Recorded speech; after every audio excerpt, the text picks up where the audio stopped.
there and welcome to Nash Talk Network. Our today's guest is someone that I've always been thinking of hosting, and it is because he has a significant and a phenomenal success story of starting or owning a small business and maintaining it within the United States. So I'll just let him introduce himself. Please welcome to the show. Thank you. My name's Mbatia Kuria. Okay. Yes. Thank you. Thank you for even accepting the invite. So I'm just gonna get into details of telling you more about yourself and when did you move to the United States and how long have you been here? I moved to the US in 2008. I moved with my family, with my wife and three children. So I've been here for about 15 years and counting. Oh wow, that's quite a long time. And before you relocated to the US, did you have any career or anything you were doing back home? Yes. When I came here, my last job, I was working at housing finance. I was a credit officer. We would evaluate mortgage loan applications and then we would give out the mortgages. So that was my last job that I left to come to the US. Wow, what really triggered you? Because I feel like that was a success story already. Um, Really, I had not been thinking of coming here, Mm-hmm. but a friend said Mm-hmm. there are something that was called a green card, and that all you needed to do was to apply. Mm-hmm. So one day during the lunch hour, Mm-hmm. I walked across the street to a cyber cafe, Mm-hmm. and I applied and forgot about it. The Yeah. following year, I received a letter from Kentucky Consular Center saying that I have won. Wow. And so I came. Oh my goodness. So you won the green card. Yes. Wow. Wow. For some of you like are watching here, green card lottery is one like a direct ticket to the US and it gives you an opportunity to work or even travel in and out of the country. Yes. Wow, that's really great. So, what are major like after you got to the United States? Did you meet your expectations after getting in here and with your family, or how was it? Was it challenging settling down before? Yes, it was challenging Mhm. because when you come here, particularly with a family and a young family, it is challenging. Contrary to what people believe, that you come here, you find a job waiting for you, a car waiting for you, a house. No, those things are not there. Mhm. You come and you work hard. So I came and I was hosted by a family, Mhm. and within 1 month, I came 1 month ahead of my family, Mhm. purposely so that I could get the necessary preparations Mhm. of getting my social security, getting Mhm. my driving license, and Mhm. also getting a job. So Yes. after 1 month of Mhm. being here alone, being hosted by a family, Mhm. then I had all those, including a job. So when my family came, Mhm. now they found me already having a job. And I had some little money, which I Mhm. used to pay as a down payment Mhm. from to another Kenyan guy who was selling vehicles, Mhm. and he bought a vehicle. And Oh. so now I started my working doubles Yeah. so that I could sustain the family, paying rent and everything. And Oh so wow. we began from there. Oh wow. That's great. And then I also like I know you I knew you as a leader, especially I've seen you around KCFA. KCFA is like a Kenyan fellowship. I see you involved in so many stuff, even in church and everywhere. You you are quite a leader. You tell us more about all that and how did you relocate to the United States and start getting such position? What motivates you to stay up Um, there? well, for one, in life, you are the greatest driver Mm-hmm, of yourself. mm-hmm, If you find that there is no path, Mm-hmm. create one for yourself and Mm-hmm. the others. And so when I came here, Mm-hmm. of course, I am a Christian, Mm-hmm. and I had to go to church. Then you go there and you find that there is something that needs to be done. And I would always tell myself, and even today, Mm-hmm. yes, I am the one to do this task. Mm-hmm. And that is why you find I've been involved in a lot of community work Yes, yes. all over. Yeah. And I like it, giving a service Mm-hmm. to people. Mm-hmm. Because Mm-hmm. if Jesus died so that we could be saved, Mm-hmm. if he sacrificed himself, Mm-hmm. who am I not to sacrifice for his people? And education-wise, what is the level of your education?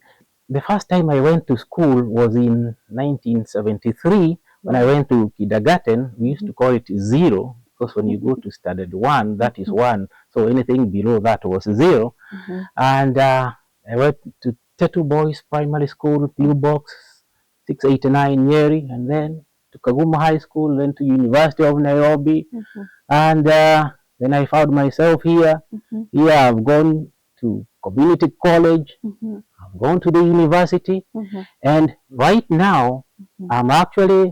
I've just finished Mm-hmm. doing a research on my dissertation, my PhD dissertation, which I'm going to finish this year. Wow. So I'm now actually a PhD candidate. Oh, excellent. I'm still in school and learning. The more I Yeah. learn that I don't know, and I need to learn more. Yeah. Wow. That's brilliant. I mean, I'm so proud of you for that. Yes, thank you. Yeah. So let's get to the major elephant in the house, and that is business, Yes, like getting yourself into business in the US and sustaining it, the yes. competitive market, and also moving from one continent to another and even sustaining it. How did all this start, and how did you find yourself doing what you're doing now? Well, it's good to be in business. Mm-hmm. And remember, before I came, I was also a small time business person. Mm-hmm. And so when I came here, Mm-hmm. I knew that my desire is actually to get into business. Mm-hmm. And so Mm-hmm. even as I was working, I was keeping my eyes and ears open to Mm-hmm. see what opportunities could be there for me to undertake. Yeah. And so the business that I'm doing right now Mm-hmm. is very similar to what I was doing while employed. Mm-hmm. And so it's like kind of when I was employed, Mm-hmm. I learned a lot of things. Mm-hmm. And so that is what now I do for myself Mm-hmm. rather than doing it for somebody else. Ah, Yes. okay. And how are you able to sustain it? And what precisely do you do? What do you run in the business? What I do is I run an agency Mm-hmm. that takes care of people Mm-hmm. in their homes. Mm-hmm. And it's a home care agency. Yes. And what you do is uh, you employ people Mm-hmm. who go and take care of somebody in their homes Mm-hmm. and to do whatever they need to do. Mm-hmm. Now, my intention was actually to have the business do some nursing work. Mm-hmm. And we did that. We started. Mm-hmm. When we had started doing skilled care, Mm-hmm. that was in 2019. Mm-hmm. Remember, the other stuff had been going on. Mm-hmm. In 2019, we said, okay, now we need to go a notch higher. Mm-hmm. And we started. Just as things were now starting to roll nicely, Mm-hmm. COVID-19 came and we were hit hard. Yeah. And so we had to step down a little bit Mm-hmm. because there were health challenges. Yeah. And so we stepped back Mm-hmm. a little. Now we are intending to go up again Mm-hmm. so that we could do the thing that I really want, because when you are doing skilled care, that is very good. So right now I'm in the process of re-establishing that after the COVID-19 pandemic hit. Oh, wow. Great. So, what are some of the challenges that you encounter around running such a small business?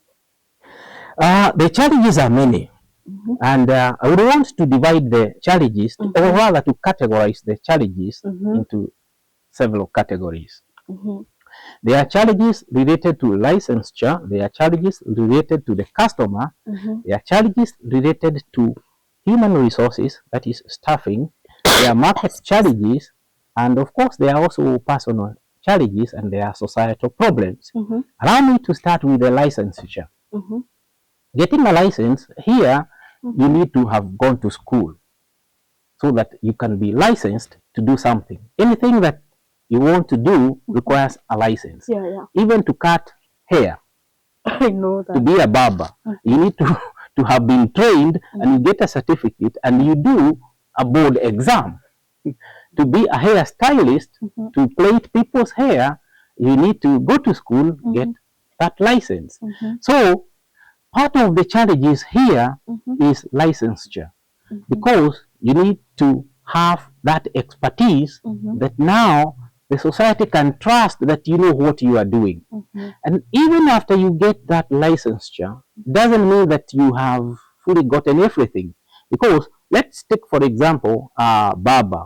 Once you get that license that you can cut somebody's hair, Mm-hmm. for you to be able to do it commercially, you need now a trading license. Mm-hmm. So you get another license, and to get that one, the state will want to see where you are doing business. So you must look for premises and equipment so that you are ready to roll Mm-hmm. when they give you the license. And after that, you have to keep in compliance the regulations. And every year you renew your licenses, and they come and they inspect. And if you are not in compliance, you get a citation. And when you get a citation, you need to correct. So that is one of the challenges, particularly when you are doing things that relate to other people. That is, you are dealing with a person and not a good. Yeah. Then, you see, the requirements include even keeping records. You have to keep proper records. Then there are those challenges that are related to the customer. The customer today is very enlightened. Yeah. They know what they want. They also know that you are supposed to provide A, B, C. And therefore, it becomes very complicated because you have to provide what they want. Others are too demanding. Yeah. They want you to go an extra mile beyond even what they are paying for. Then there are challenges that come from staffing, employees. Yeah. Today it is very hard actually getting people to work here in America. Exactly. That Yeah. is. I know. And when you get them, even keeping them is hard because the wages have gone up. And because they have gone up, now you may not be able to keep up with the wages, particularly for small businesses which don't fix the price of their services or their products. You are in a fix in the sense that your labor cost has gone up, but you're kind of in a fix. So you are in a constraint. And then the employees also, not trying to tarnish the name of good employees, there are some who have no loyalty. Yeah. Yeah. No. They will come today, they will call off tomorrow, they will just quit anyhow. And so there are all sorts of things, complaints here, and dealing with people is hard. It is a challenge. Yeah. Then there are challenges of the market. And I call them challenges of the market in the sense that they are being faced by everybody who is operating in the market. For instance, the high cost of doing business.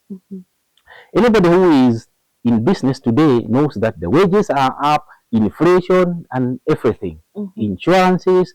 So to do business, now you need to spend much more than you did 5 years ago. Mm-hmm. And that is a very big challenge. Mm-hmm. And don't forget that here in America, Mm-hmm. the society is very litigious. They like going to court. So things Yeah. like insurances, liability insurances, Mm-hmm. the things that you have to do, everything has gone up.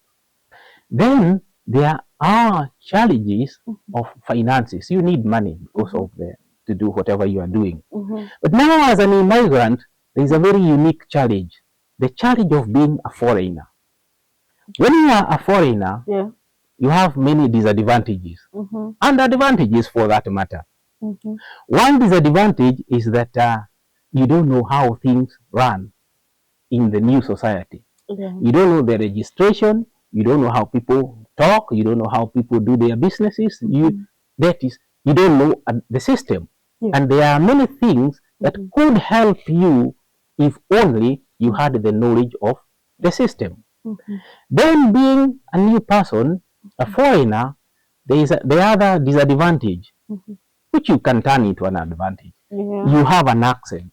Some people will pretend they don't Definitely. They understand don't you. understand what you're saying. And likewise, sometimes I go to meet new people Mm-hmm. and I kind of tell them in advance, Mm-hmm. no, I was not born here, Mm-hmm. and so I have an accent. And therefore, I may not understand you very well. Mm-hmm. And likewise, you Mm-hmm. may also not understand me well. Quite So well. when I do like that, Mm-hmm. now I put the ball in their court that they also have to make an effort Mm-hmm. to hear me just like I am making an effort to To hear hear them. them. Then, as a foreigner, there is Mm-hmm. another serious disadvantage, and that is there are people who may not want to be served by, let's say, who don't like the way you look. They Yeah. don't want to be served by Mm-hmm. you.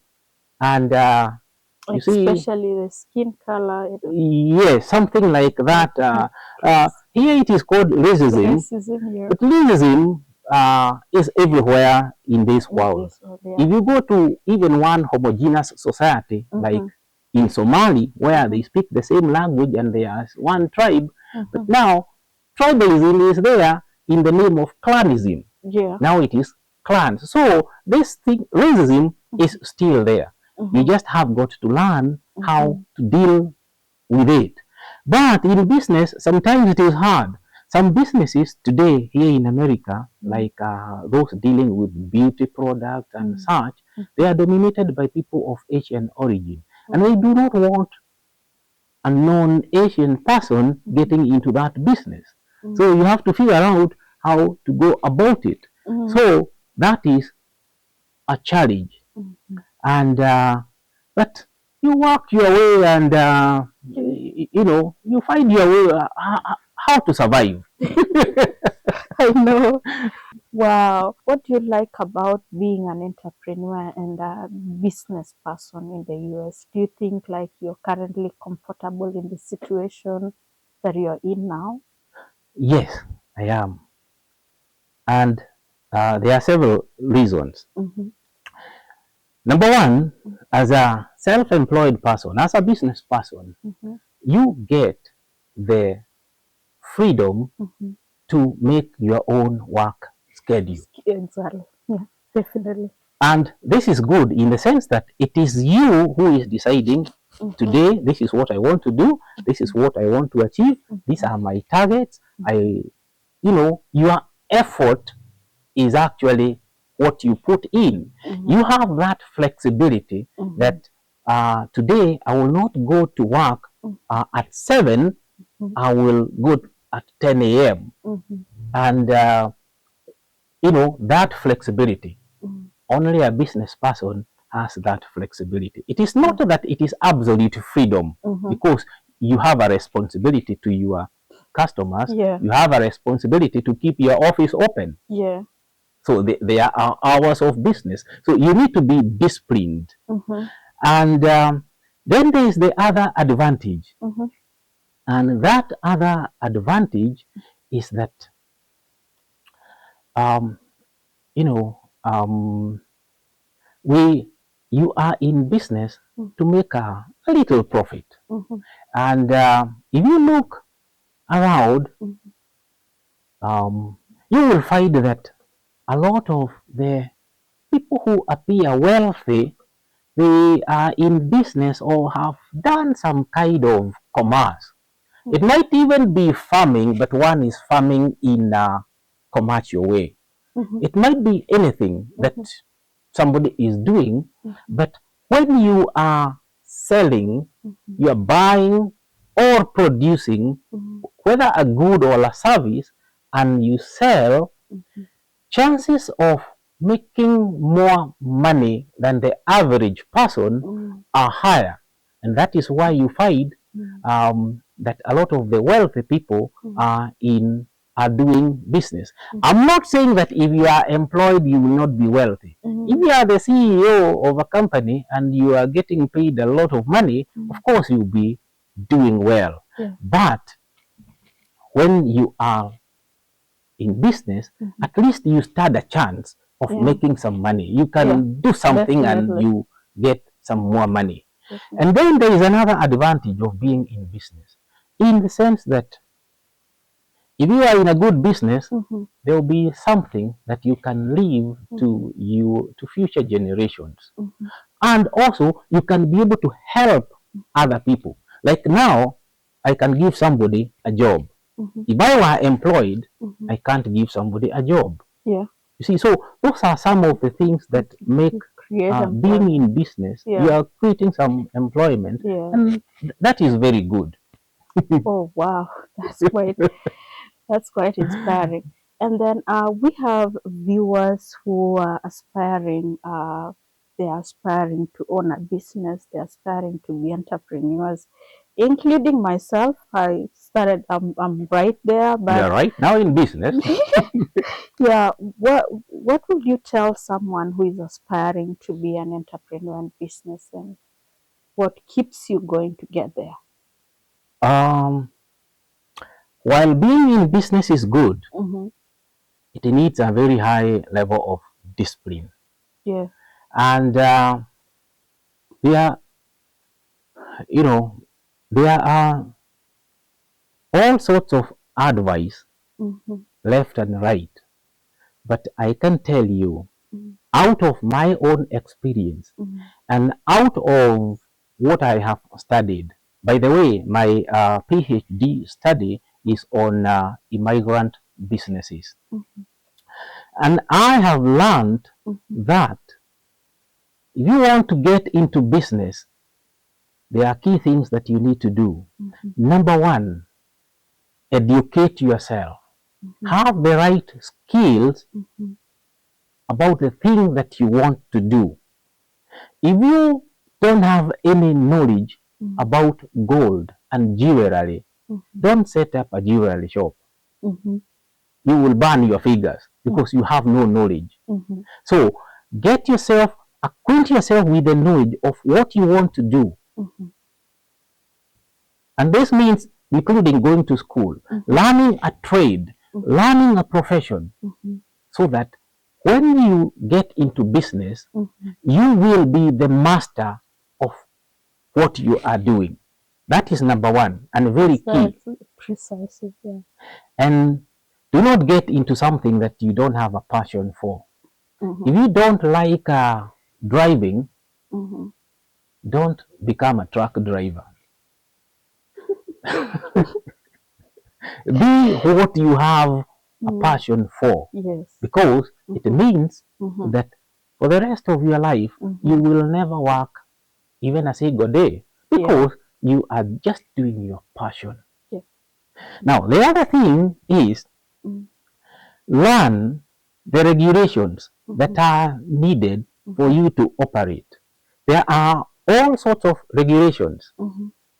Like I was saying, if you want to be a hairstylist, it's not just enough to know how to plait the hair because your auntie or your friend has been doing it. No, you need to go to school and get a license. And so you need to learn what is required from a regulation point of view. What governs what guides this activity that I'm doing. If you are in the health sector, woe unto you.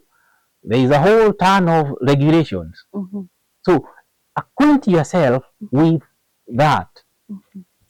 And then you need the third thing. And that is, there is no person who is self-made. If you see a person who claims to have lifted himself by himself, then tell me and I will show you a person who is not wise. Yeah. Therefore, what I'm trying to say is that you need a mentor, Yeah. a person to guide you who has been there, who will be telling you, hey, you need to do ABC. This is how you go about it. Yes. A person who will give you good and honest Yeah. advice Yeah. to go about it. There's also another thing that you need to do. You know, starting a business requires money. There are very few businesses where you start with zero. Now, you need to have some savings so that you can actually start the ball rolling. And a lot of people, we like now I told you, when for me to start my business, I had to sell some shares in the Nairobi Stock Exchange and inject that money into the business because I had gone to the bank. The bank is saying, this business, show us your 3 financial statements. There is nothing to show. So they will not give you a loan. Yeah. You go to your friends. At that point, it is only you who has the vision of what you want to do. Yeah, So they don't see it. Yeah. And they will not let you because they fear losing money. Yeah. So the only money that you can have is actually from you. Your savings, your assets, your family members who believe in you. Yeah. So you need to have some savings. And there are very many other things that are needed, but I consider those as key. Educating yourself, getting a skill and doing something that you love, acquainting yourself with the regulations that govern what you do, Yeah. getting a mentor, and getting some money. Yeah. It starts with savings. Yeah. Or whatever source of money, even if you can partner with some other people so that you can have more money, but you will need some money. Oh wow. Wow, that's great. It was Yes. really great having you today. Thank you. And thank you for giving us such a wide range of, understanding business and understanding the whole concept of how we should react to our new environment and even business when running business. So thank you so much for those that tuned in and viewed this interview. Please go ahead and hit a subscribe button and share this content. And we will still have Mbatia next time. We still there are quite a lot that he has to share while still running his business. So please go ahead and share and subscribe my content. Thank you.